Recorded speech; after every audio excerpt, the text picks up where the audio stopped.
Hey guys! So today's kind of a cool day for me.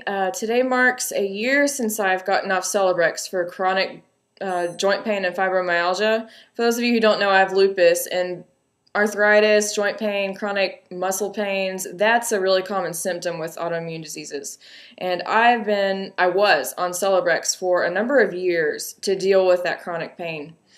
But a year ago, I decided, you know what, it costs a lot to take this medication. The risks of taking it long term to, I think, your kidney and liver are risky, and I'd like to be free of that. So, tried to wean off of that medication. Very difficult. First time I tried, I failed. It only lasted a few days, and then the symptoms got too bad. I had to get back on it. But the second time I tried it, I was just really stubborn and had my mindset. I really wanted to get off that medication. So I was like, I'm going to give myself a week and then we'll see what happens. But for 1 week after not taking it, the withdrawal symptoms, just a heads up if you're thinking about doing this, were pretty bad. I'm sure it varies person to person, but I felt like I had the flu. It was very tough. But after a week, the symptoms started to taper off, and about 2 weeks after I'd stopped the medication, my symptoms were almost completely gone. So kind of cool. But what I think helped me get through that and enable myself after years of taking this medication to get off of it is positive lifestyle and positive thinking, and also prayer. There were times whenever it was really difficult that week, and I'm not about to spout off about religion and technical things like that, but I'd be like, God, if you want me off this pill, if you want me off this medication and to live a more free life, you're gonna have to help me. I need help. So eventually I did get through it. It's kind of interesting, around the same time, maybe a few months before actually, I had just gotten out of a long-term stressful relationship. I started surrounding myself with more positive people, did more goal setting, read more positive thinking, self-help books.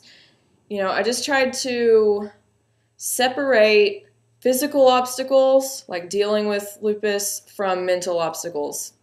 So I think that sometimes whenever you have a serious illness or a disability, you may sell yourself short.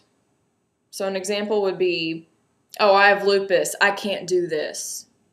I have lupus, I can't run or walk a 5K. Oh, I can't do that. Well, actually, I just did a 5K this morning with my mom, and I ran it last year whenever I was getting off this medication.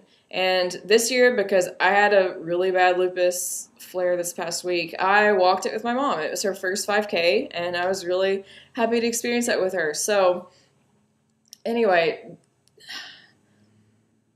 don't create mental obstacles for yourself and think they're physical obstacles. Like, don't jeopardize yourself like that. So, but it's very important to evaluate whether or not you're doing that, because some people may be like, oh, I'm not doing that. I know I'm not. I don't think that way. But half the time it's subconscious, and you can't really control your subconscious that much. So, an example would be whenever I went to college, I had really bad spinal issues from a horse accident. Long story.